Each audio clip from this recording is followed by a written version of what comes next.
Bonjour Fabrice Risoli, Bonjour. spécialiste du crime organisé. Je le disais, c'est le même étonnement à chaque fois. En fait, c'était la même chose après, et ça vous fait rire, après les 7 et 8 janvier. Comment se fait-il qu'on puisse se retrouver avec des armes de ce calibre, des kalachnikovs, des gilets pare-balles, enfin c'est un arsenal dans le coffre de sa voiture? Il y a plusieurs filières. Au risque de vous surprendre, pour ce qui concerne le crime organisé, il y a beaucoup d'armes qui circulent dues au vol, dues au Mhm. cambriolage.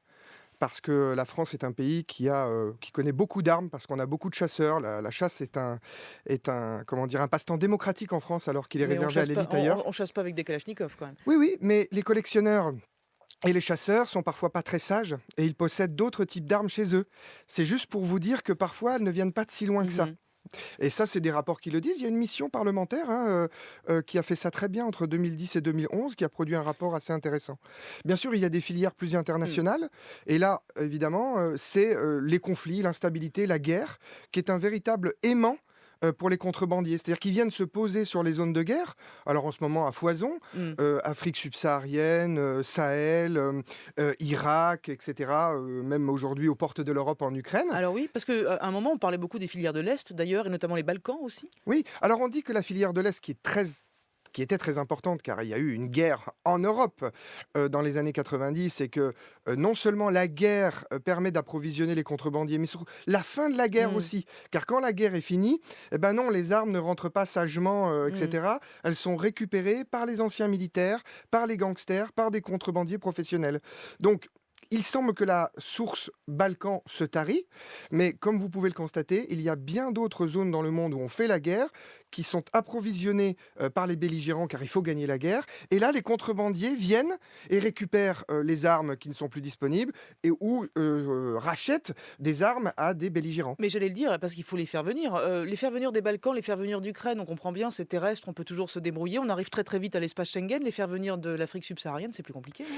Bah non, il y a 2 types de trafic. Il y a le trafic, par voie maritime, et comme je dis toujours à mes élèves, les armes ou les stupéfiants ne sont pas des passagers clandestins. Ils voyagent à l'intérieur de produits légaux, détenus par des sociétés d'import-export. Il y a plus de frontières entre le légal et l'illégal. Il y a aussi un trafic de fourmis, c'est-à-dire des petites quantités d'armes qui sont rapportées petit à petit de pays en pays. C'était le cas des Balkans, avec, une stigmatisation de la diaspora Mhm. qui est capable de faire venir un petit nombre d'armes sur un territoire. Alors, ce qui frappe quand même avec le cas de Sid Ahmed Glam, c'est que apparemment ce garçon n'a pas de réseau réellement, il n'y a pas eu de casse prison, il n'y a pas vraiment eu de casse délinquance, il y a pas vraiment ces connexions-là. Alors vous allez me dire qu'à cela ne tienne, on peut aussi les trouver ailleurs. Mais ce n'était pas le cas des précédents. Là, on a l'impression de quelqu'un qui est assez vierge sur ce terrain-là finalement. Oui, non, mais lui est vierge, mais d'après ce que j'ai compris, Mm. excusez-moi de ne pas tout connaître de l'affaire, c'est quelqu'un d'autre qui lui a trouvé ça. Et ce quelqu'un d'autre, il est où? Il sera en Syrie. Mm. Je vous l'ai dit, dans une zone de combat. Donc, qu'il soit un ancien terroriste, un ancien gangster, un ancien du service, il a le réseau pour activer la dépose d'armes ici dans un quartier sensible, qui se sert des armes pour d'autres types d'activités, pour protéger le trafic de stupéfiants, à des fins aussi de rite de passage, de posséder une arme. Donc les armes sont là et on décide de les mettre à disposition contre de l'argent à quelqu'un dans une voiture. Est-ce qu'il y a un darknet aussi pour les armes en France, c'est-à-dire cette partie cachée d'Internet où ceux qui savent aller chercher peuvent trouver des armes, de la drogue et autre chose de ce genre? Paraît-il, je ne suis pas un grand spécialiste de la cybercriminalité, toutes ces choses-là, mais il y a deux trois ouvrages intéressants qui sont sortis là-dessus, qui disent que aussi les armes s'achètent facilement, mais sous forme de petites quantités. C'est Mhm. encore le trafic de Et fourmis, par et on pièce, peut se les peut-être, faire non? livrer. On peut se faire livrer des armes qui, dans certains pays, ne sont plus considérées comme des armes, car elles sont neutralisées. Et ici, vous trouvez quelqu'un qui vous la remet en marche. Vous pouvez racheter des armes de collection que vous transformez en armes de guerre. Et est-ce que c'est vrai qu'on peut louer des armes pour un coup ponctuel, Oui, sérieusement? alors ça c'est vrai, c'est ce qu'on rencontre dans les cités. C'est ici encore pour remettre en cause certains, comment dire, emballements peut-être médiatiques. Il y a beaucoup d'armes dans le monde, elles sont disponibles, mais elles sont pas si accessibles que ça. C'est pas si facile de les avoir, il faut avoir des intermédiaires, des réseaux, de l'argent.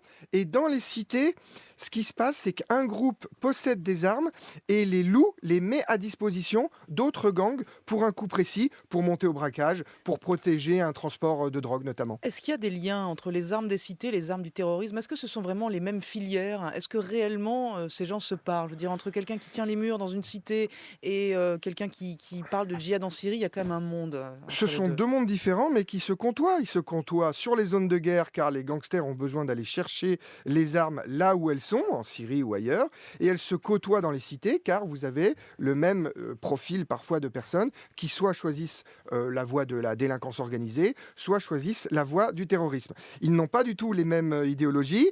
Il y en a un qui veut prendre le pouvoir, qui veut complètement être à la main de la société. Il y en a l'autre qui veut juste profiter des failles du système et s'enrichir. Ce petit monde se côtoie, quand même, ils, se méfient l'un de l'autre. Simplement aujourd'hui, je pense que si j'étais le crime organisé, je serais bien content que quelques terroristes en herbe comme ça possèdent des armes, car comme vous pouvez le constater, toutes les ressources et tous les moyens sont contre la lutte contre le terrorisme et on ne parle plus du tout des 2 assassinats qu'il y a eu à Marseille ces derniers temps dans les cités. Fabrice Trisoli, spécialiste des armes et du crime organisé, en direct. Merci beaucoup sur France Info.